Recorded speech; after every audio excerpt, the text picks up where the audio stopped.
Hallo liebe Freunde der Filmfotografie und herzlich willkommen zur Backfocus-Folge vom 15.08.2018.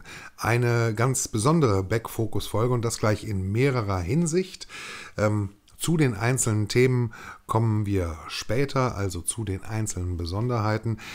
Eins aber vorneweg, und das habt ihr mit Sicherheit schon am Teaserbildchen gesehen, das ist tatsächlich die 50. Ausgabe von Backfocus. Yippie. Ja, hätte ich nicht gedacht, dass dieses Format mal 50 Ausgaben alt wird, mit euch zusammen, durch euch. Großartig, so viele Neuigkeiten gab es dann doch in der analogen Fotografiewelt, dass 50 Folgen draus geworden sind und naja, die Zeichen stehen so, dass auch noch ein paar Folgen mehr kommen werden. Der Sommer ist vorbei, deswegen auch jetzt dringend wieder ein aktuelles Lebenszeichen von mir und ich hoffe, dass ihr diesen Sommer mindestens genauso genossen habt wie ich und ich habe den wirklich genossen, so viel am Strand gelegen bei den wahnsinnigen Temperaturen wie in diesem Jahr habe ich, glaube ich, noch nie.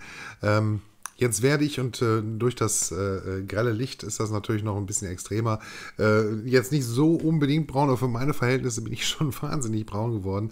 Und das, ja, es tut auch wahnsinnig gut, weckt die Lebensgeister, im Meer schwimmen gehen, großartig. Also ich hoffe, dass es bei euch nicht zu schwül, zu drückend, zu schweißtreibend war und dass ihr auch dem Sommer in dieser Form positive Seiten abgewinnen konntet. Vielleicht viel fotografiert habt, viel unterwegs wart, im Urlaub wart. Das habe ich dann nicht gemacht. Warum? Auch dazu später. Ja, und jetzt bin ich wieder hier. Jetzt seid ihr auch wieder hier. Und jetzt wollen wir mal gucken, was sich so in der Welt der analogen Fotografie getan hat zur 50. Jubiläumsfolge. Als erstes eine, naja, sagen wir mal so, es ist eine Neuigkeit, aber ein Gerücht noch. Nämlich die Tatsache, dass Fuji wohl darüber nachdenkt, ob es eine Möglichkeit gibt, die Schwarz-Weiß-Filme, den Acros 100 und auch vielleicht andere Acros-Filme doch noch am Markt zu behalten, also die nicht komplett einzustampfen. Da wird im Augenblick überlegt, ob es da einen Modus operandi gibt, eine Preisgestaltung vielleicht, die für beide Seiten glücklich ist. Und ich hatte vor kurzem in einem Fotografieforum noch die Diskussion.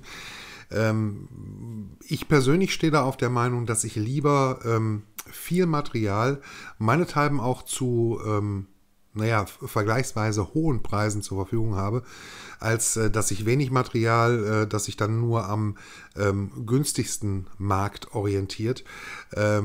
Ich finde, es gibt für beides Raum und wenn ich was wirklich will, wenn ich einen Filmstock wirklich nutzen will, weil mir das Ergebnis gefällt und weil es mir wichtig ist, dieses Ergebnis zu erreichen, dann kann das auch ruhig ein bisschen mehr Geld kosten.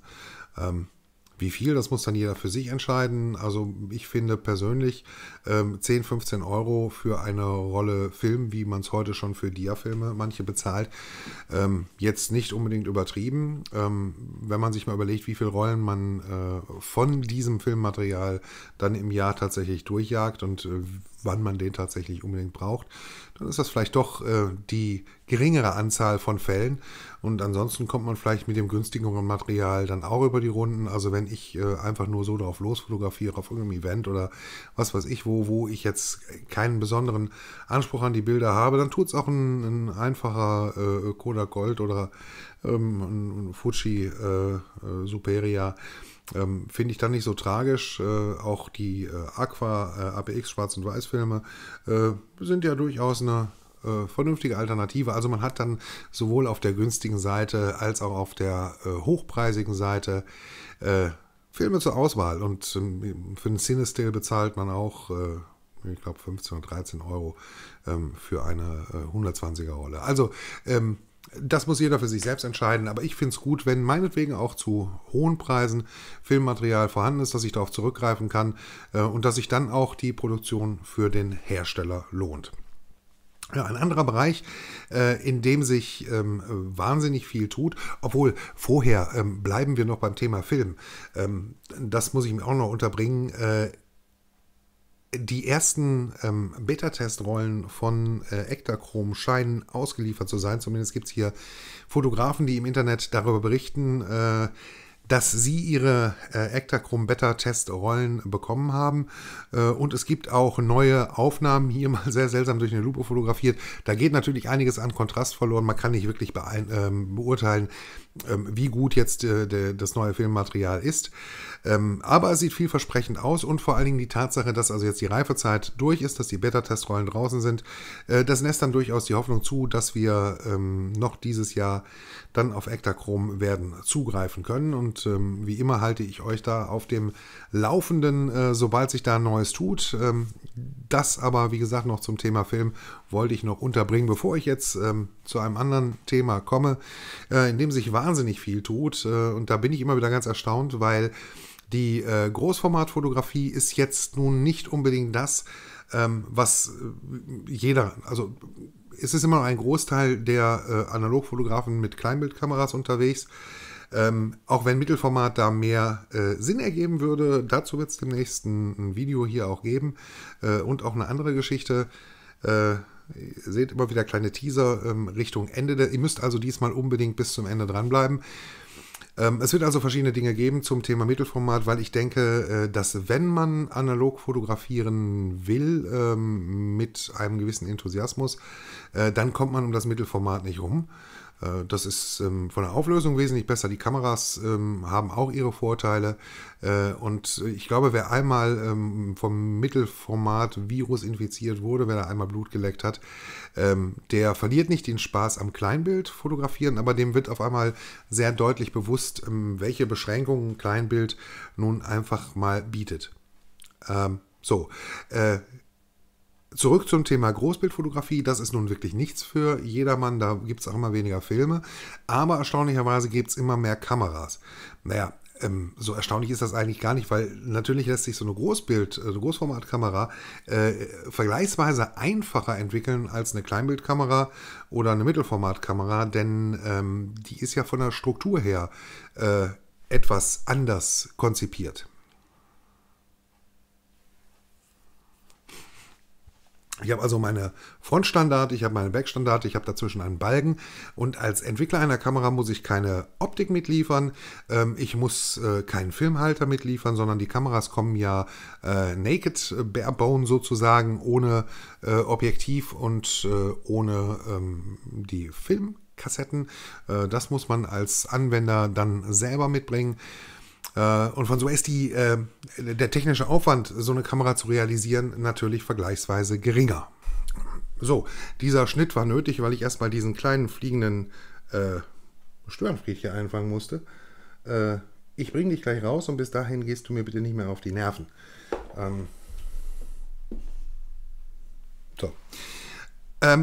Großformatkameras sind einfacher zu konstruieren. Und deswegen gibt es da immer mehr, glücklicherweise auch immer günstiger. Zwei neue Projekte möchte ich euch da gerne vorstellen. Und das erste der Projekte ist Camera Dactyl, eine 4x5 Kamera aus dem 3D-Drucker. Das ist heute das Werkzeug der Wahl, wenn es darum geht, günstige 4x5 Kameras herzustellen. Die Webseite dazu seht ihr hier oben. Farbenfroh, sehr bunt. Ich weiß nicht, ob ich mit so einer Kamera rausgehen wollen würde, aber Liebhaber gibt es dafür mit Sicherheit.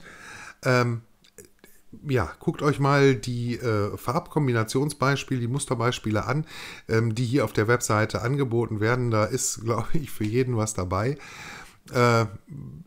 Ein tolles Projekt, eine Kamera, die zu einem relativ günstigen Preis dann erhältlich sein will und vor allen Dingen sehr, sehr, sehr individuell. Ich muss auf der anderen Seite ehrlich zugeben, dass mich da so manches Design so ein bisschen an Grundschule, Schulranzen, Kindergartenranzen, aber das ist, wie gesagt, meine Meinung dazu. es muss ja auch nicht immer langweilig schwarz sein. Das ist eine persönliche Geschmackssache und mit Sicherheit ist das toll mit so einem Grellbund, da wird man mit Sicherheit tausendmal angesprochen. $225 sind der angepeilte Verkaufspreis für die Kamera. Das ist im absolut unteren Preissegment für 4x5 Kameras.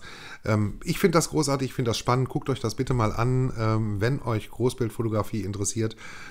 Ist eine tolle Variante und mit Sicherheit ein praktischer Einstieg in dieses tolle große Format. Die nächste Großbildkamera ist die Standard 4x5. Eine Kamera, die ganz IKEA-like als Bausatz geliefert wird. Auch hier ist oder sind 3D-gedruckte Bauteile das Ausgangsmaterial, aus dem dann der Anwender seine ganz persönliche Kamera selbst zusammenbaut. $320 sind der Einstiegspreis, der Beschaffungswiderstand, den es zu überwinden gilt. Auch das finde ich durchaus noch einen sehr günstigen Kurs. Liegt man durchaus noch am unteren Ende der Price Range für Großformatkameras, also für jeden zu bezahlen. Und dann hat man eine Kamera, die vielleicht anders als die Kamera, die ich davor vorgestellt habe, so ein bisschen gediegener und ernsthafter daherkommt. Wie gesagt, entscheidend tut immer der persönliche Geschmack. Mir persönlich läge diese Kamera näher. Ich finde aber auch eine Chamonix mit Holzen, finde ich toll. Aber wie gesagt, da ist Vernunft, Geldbeutel, was will ich überhaupt damit machen? All das spielt eine Rolle. Guckt euch auch diese Kamera hier gerne mal an und dann entscheidet ihr selber, was für euch da am ehesten in Frage käme. Die Welt der analogen Fotografie lebt auch immer wieder von Do-it-yourself-Projekten und über ein sehr interessantes Projekt bin ich hier gestolpert. Der Develop-Head, der Entwickler hat sich gefragt, warum soll ich denn eine große Entwicklungsmaschine mir bauen, wenn alles, was ich brauche, doch ein Antrieb für die Negativspule ist, die sich in der Entwicklungsdose befindet. Eigentlich muss ich nur die bewegen. Das ist natürlich dann nur ein Teil der Arbeit, die einmal abgenommen wird. Ich muss selber noch auskippen, einfüllen, die Zeit messen. Also im Prinzip die einfachste Variante, zu einer kontinuierlichen Agitation zu kommen. Aber nichtsdestotrotz, das Ding funktioniert. Ob es jemals ein Projekt mit einer Marktreife draus wird, das wage ich zu bezweifeln. Aber, und das ist das Interessante daran, ich glaube, das ist ein Projekt, wo einige von euch da draußen sagen, Mensch, also das traue ich mir handwerklich dann durchaus auch noch selber zu. Und vielleicht baut sich der ein oder andere von euch da draußen dann seinen eigenen Develop-Head. Das ist auf jeden Fall eine Möglichkeit, konsistentere Ergebnisse zu kriegen. Denn wenn ich den Faktor Fehler beim Kipprhythmus rausnehme aus der Entwicklung, gerade bei Farb- und bei Diafilmen, dann bin ich schon einen ganzen Schritt weiter. Dann muss ich nur noch die Temperatur und die Zeit im Auge behalten. Habe also eine Fehlerquelle quasi ausgeschlossen. Eine andere Geschichte, über die ich ein bisschen schmunzeln musste, tauchte dann vor einiger Zeit, vor einigen Wochen im Internet auf und ich habe gedacht, so als kleine Randnotiz bringe ich die euch noch mit. Da wurden nämlich über eBay 2 Hasselblad-Kameras angeboten zu einem sehr, sehr günstigen Einstiegskurs. So ein bisschen Clickbait vielleicht, denn wenn man sich die Kameras angeguckt hat, hier oben, dann hat man gesehen, dass die in einem, zweifelhaften bis grauenhaften Zustand waren, also übel verranzt und verschimmelt. Ich glaube, da muss man zumindest dann irgendwie mal ein halbes, weiß ich nicht, so ein, wie heißt das, intensivmedizinisches Zelt zumindest aufbauen, dass da keine Belastung in die Umwelt draußen kommt und man selber vielleicht dann auch in so einem Motanzug an die Kameras rangehen. Sie sind inzwischen verkauft. Was der glückliche Besitzer jetzt damit anstellt, weiß ich nicht. Es tut ein bisschen weh, Kameras in diesem Zustand zu sehen. Die sind wahrscheinlich mal irgendwann in einem Keller gelandet, Wassereinbruch und dann hat die niemand jemals wieder rausgeholt. ja, wahrscheinlich tauchen die aber tatsächlich irgendwann im Internet wieder auf, mit einem Video vielleicht. Ja, ich habe diese Kameras restauriert. Ähm, Ist eine Herausforderung, sage ich mal so. Kann man ja auch mal sportlich nehmen, und Kamerarestauration ist dann auch wieder ein Teaser für ein späteres Thema. Bevor ich zu diesem Thema komme, aber noch eine kleine Geschichte, über die ich gestolpert bin, die mir sehr am Herzen liegt. Und zwar bin ich bei meinen YouTube-Recherchen, was es so im Neues gibt im Bereich der analogen Fotografie aus deutschen Landen, über den Kanal von Zane TV gestolpert. Ich blende mal hier oben ein Stückchen von dem Video ein. Herzlich willkommen zu diesem etwas anderen Video.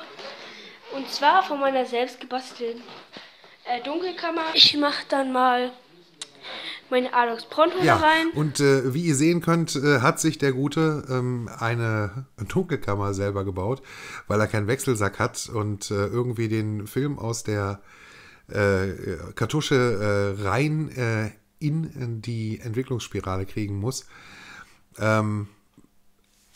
Ja, ist eine kreative Idee, was aber viel toller ist, das hat man, glaube ich, an der Stimme gehört und auch an der Machart des Videos und an dem, was der Kanal sonst so bietet. Ich glaube, bin da fest von überzeugt, dass Zane TV der jüngste Analogfotografie-YouTuber überhaupt ist, also zumindest in Deutschland, aber vermutlich sogar weltweit. Und das allein hat schon mal Respekt und Hochachtung verdient. Und ich habe dann geguckt, ob ich noch irgendwo einen alten Wechselsack, den ich nicht mehr habe, habe. Habe ich aber nicht gefunden. Und deswegen wollte ich das an euch da draußen weitergeben. Also der Bursche hat keine Möglichkeit, seine Filme da sauber. Vielleicht sollte man da unterstützend unter die Arme greifen. Und vielleicht hat der eine oder andere von euch noch eine vernünftige Entwicklungsdose obsolet oder einen Wechselsack obsolet. Und dann könnt ihr ja vielleicht mal über den Kanal, den ich da unten verlinke, Kontakt aufnehmen und dann in Erfahrung bringen, ob ihr ihm das irgendwie zukommen lassen könnt. Würde ich, glaube ich, großartig finden, weil ich finde, dass man solche Talente und solche Interessen durchaus auch aus der Community unterstützen sollte. Und Zane TV drücke ich ganz fest die Daumen, dass irgendjemand sich meldet. Lasst mich da nicht im Stich. Also das werden wir wohl hinkriegen, oder? Ja, jetzt haben wir die launigen News hinter uns gebracht und jetzt kommen wir zum größten Thema neben dem 50-Folgen-Jubiläum von Backfocus. Es gibt nämlich wahnsinnig viel Neues und ich war im Sommer nicht untätig und der eine oder andere weiß das vielleicht. Ich musste aus verschiedenen Gründen vor etwas über einem Jahr meinen eigentlich sehr gern gemachten Journalistenberuf an den Nagel hängen. Danach gab es dann auch noch einige gesundheitliche Entgleisungen, die aber mittlerweile Gott sei Dank sehr, sehr gut überwunden sind, sodass ich quasi wieder voll Kraft und Energie strotze. Und diese Energie und diese Kraft, die wollte ich dann in neue Bahnen lenken. Und ich wollte was machen, was mich wirklich erfüllt, wo ich wirklich Spaß dran habe. Und dann habe ich gesagt, eigentlich habe ich richtig Lust darauf, die Energie jetzt noch mehr fokussiert in die Film-Community zu stecken. Das ist vielleicht keine kluge Idee, aber zumindest ist es meine Idee. Und aus dieser Idee sind neue Ideen geboren worden und und die Kernidee davon, die nennt sich jetzt Pixel and Grain. Pixel and Grain ist also mein neues Baby, mein neues Kind, das es jetzt mit Leben zu erfüllen gilt. Was ist Pixel and Grain? Pixel and Grain ist erstmal ein Schritt weiter außer diesem YouTube-Kanal in die Community. Denn ich biete zum Beispiel ab sofort, also für die Zukunft, Workshops in ganz Deutschland an zum Thema analoge Fotografie. Da gibt es dann also die Möglichkeit, mich live und in Farbe zu sehen und mit mir zusammen, denn das ist so ein bisschen der Grundgedanke hinter dem Ganzen.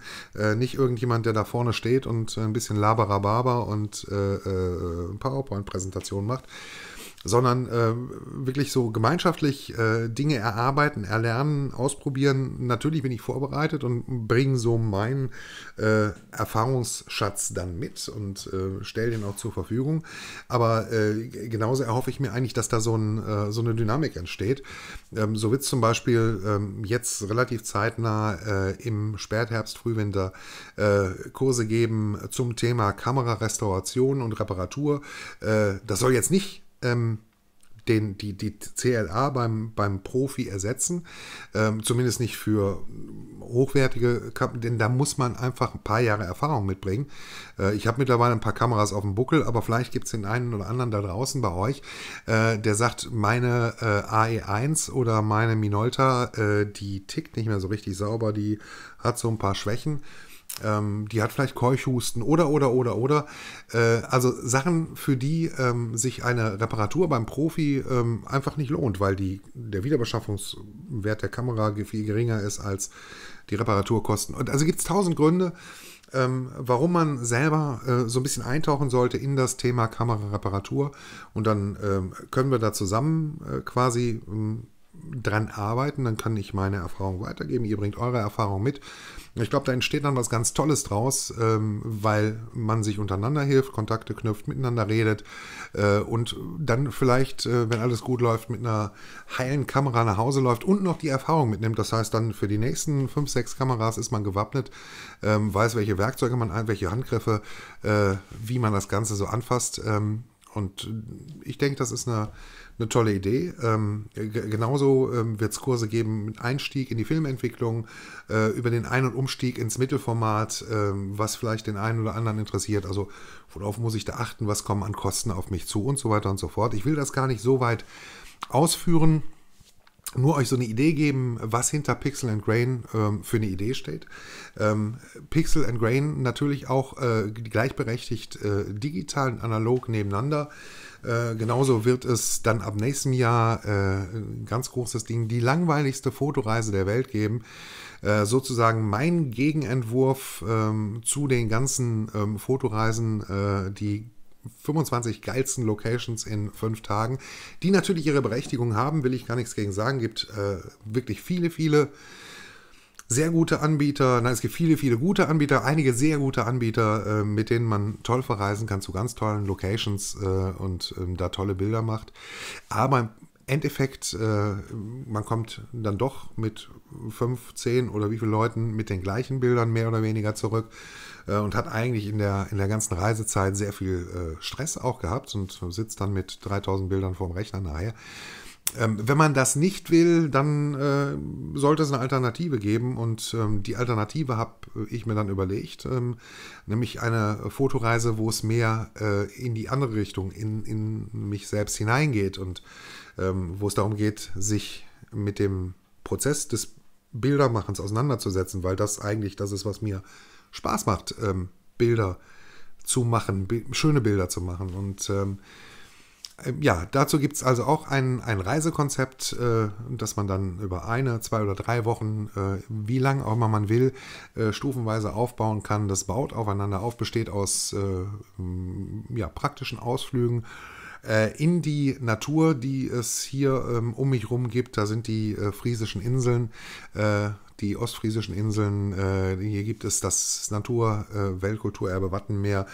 Da gibt es Rundflüge, Fahrten mit einem Fischkutter, Ausflüge zu Leuchttürmen, Vogelbeobachtungen in den Salzwiesen. Ganz viele tolle, etwas beschaulich, sage ich mal, ruhig Locations, wo es nicht ganz so turbulent zugeht und wo man dann die Möglichkeit hat, die eigene Kreativität mal auf ein neues Level zu bringen, zu überlegen, was brauche ich überhaupt, was muss ich als Mindsetting bereitstellen, um in das Bild was reinzustecken, was dann auf den Betrachter wirken kann.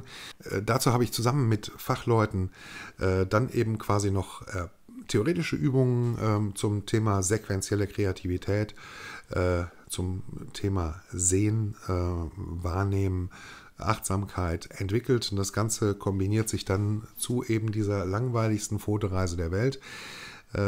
Nicht um die Bilderflut zu sammeln, sondern um sich zu sammeln und dann gute Bilder zu machen. Ja, das steckt zurzeit hinter Pixel and Grain. Da wird noch ganz, ganz, ganz viel mehr passieren. Und ihr seid herzlich eingeladen, vom Beginn an dabei zu sein, ein Teil davon zu sein. Denn das Ganze ist keine didaktische Einbahnstraße, wo ich nur Content rausposaune, wie das vielleicht hier manchmal auf dem Kanal ist, sondern auch da bin ich ganz, ganz offen für Vorschläge von eurer Seite. Also sowohl was Themen für Kurse angeht, was Locations angeht, wenn ihr sagt, Mensch, ich sitze hier mit 15 Analogfreunden in Buxtehude, komm doch mal hier vorbei, mach mal hier was. Das ist genau das, was ich vorhabe, das ist genau das, was ich plane, da mit euch zusammen die Sachen auch zu entwickeln und voranzubringen und auch die anderen Kreativen aus dem Bereich, allen voran den Lomtro, an den ich von hier aus nochmal ganz, ganz liebe Besserungswünsche schicke, als auch den guten Dennis, dem ich alle 27 verfügbaren Daumen für die großen Veränderungen im Jetzt und in der näheren Zukunft drücke. Auch die sind herzlich eingeladen, wenn sie Ideen haben. Pixel and Grain soll eine Plattform werden, auf der ganz, ganz viel passieren kann. Internationaler Austausch ist da genauso angedacht. Ich will jetzt da gar nicht weiter. Guckt euch einfach mal die Webseite an. Ein kleines Kerngebäude ist da jetzt entstanden. In den nächsten Wochen entsteht so der Garten drumherum und dann pflanzen wir da ein paar Bäumchen und säen ein paar Erdbeeren oder was weiß ich was. Die können wir dann zusammen im nächsten Jahr pflücken. Wir haben jetzt erstmal die Grundstruktur quasi am Start und ich hoffe, dass da ganz, ganz viel draus wird.